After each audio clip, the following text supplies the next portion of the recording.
Olá pessoal, espero que estejam todos bem. A videoaula de hoje ela vai se basear ainda na continuidade do estudo sobre polímeros, só que aqui nós vamos enfocar alguns polímeros naturais, tá? Iniciando o capítulo das biomoléculas. Legal, gente? Então, para isso vamos fazer uma breve retomada sobre o que nós já vimos a respeito de polímeros. Então, material na mão e vamos lá. O que nós vimos na última aula foi que os polímeros formados pela reação de poliadição, eles necessitam de ter monômeros com insaturação e um resultado da reação é que não há eliminação de nenhuma outra substância a não ser a formação do próprio polímero. Legal? É o caso do polietileno. É um polímero formado por poliadição. Diferentemente dos polímeros formados por reação de condensação, polimerização de condensação, em que nós notamos que nenhum dos reagentes, e são dois nesse caso, são dois monômeros diferentes, nenhum deles tem insaturação necessariamente, porque não há necessidade, certo? Na condensação, os dois reagentes se condensam, formando, claro, um encadeamento alternado de um monômero e outro, e nesse processo há a eliminação de algumas substâncias de massa molecular pequena, como a água principalmente. Legal? Então essa é a diferença essencial entre a polimerização por adição e a polimerização por condensação. Com relação agora às biomoléculas, vamos iniciar falando sobre os carboidratos, exatamente, principalmente açúcares, e entender um pouco sobre essas substâncias, que são consideradas, entre outras coisas, polímeros naturais. Legal? Bom, vamos lá. Inicialmente, nós conhecemos a glicose. A glicose é o principal combustível do nosso organismo, tá? Sendo que aqui nós estamos representando pela projeção de Fischer, esse é Fischer, os dois isômeros da glicose. Exatamente, como a glicose tem carbonos assimétricos na sua composição, então, nesse caso, a glicose ela é um composto opticamente ativo, certo? Ou seja, tem atividade óptica. São isômeros ópticos, portanto, a D-glicose e o L-glicose. Legal? Bom, aqui nós temos a representação da fórmula estrutural da glicose e da frutose, que são conhecidos como monossacarídeos. O que são isso?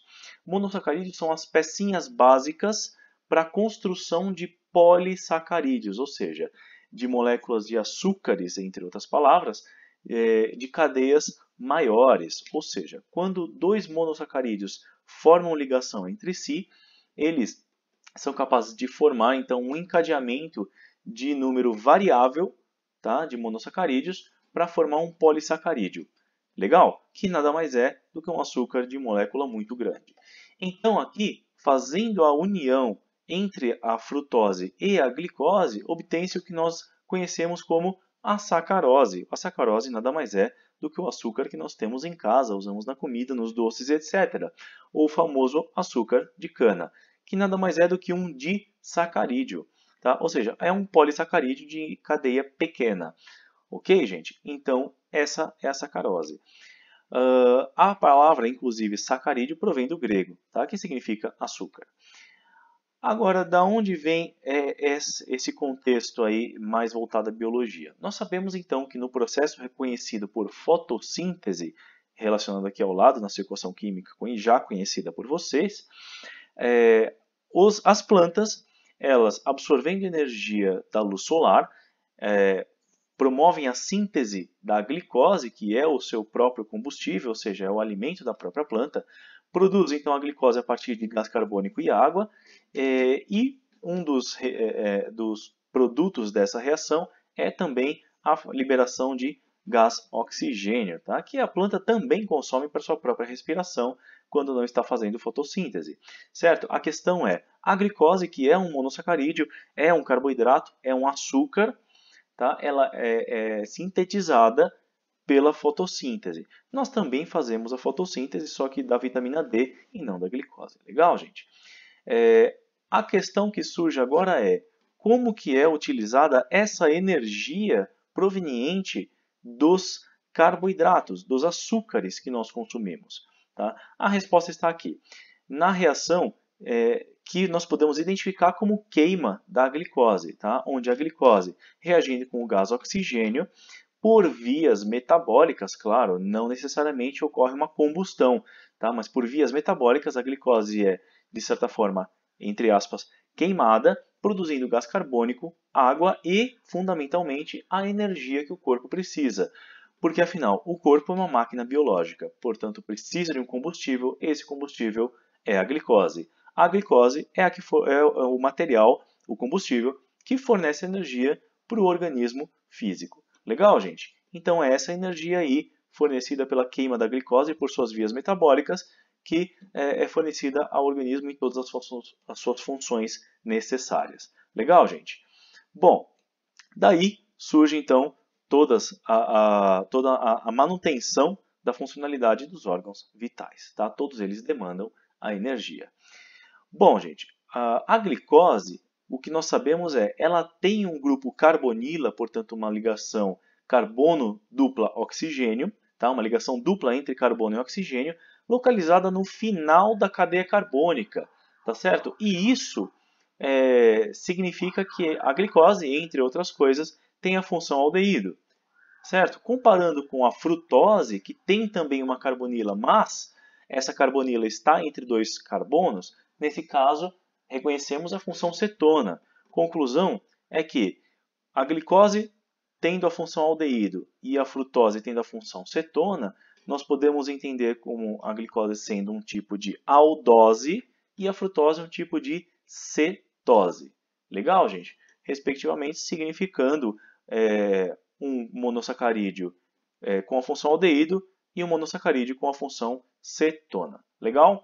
Bom, o que nós sabemos também que quando ocorre a ligação química entre glicose e frutose, que são os dois monossacarídeos, ou seja, as duas pecinhas básicas para formar sacarídeos maiores, né, polissacarídeos, sabemos que a junção simples dessas duas moléculas formam a molécula de sacarose, que é um disacarídeo. Chamamos de oligosacarídeo qualquer polissacarídeo de 3 a 10 monossacarídeos em seu encadeamento. Legal? Então quer dizer que existem polissacarídeos de cadeias maiores do que 10? Sim, sem dúvida. Tá? A ligação que une os monossacarídeos é conhecida por ligação glicosídica. Tá? E pode acontecer, sim, de um polissacarídeo ter mais de 1000 monossacarídeos. Né?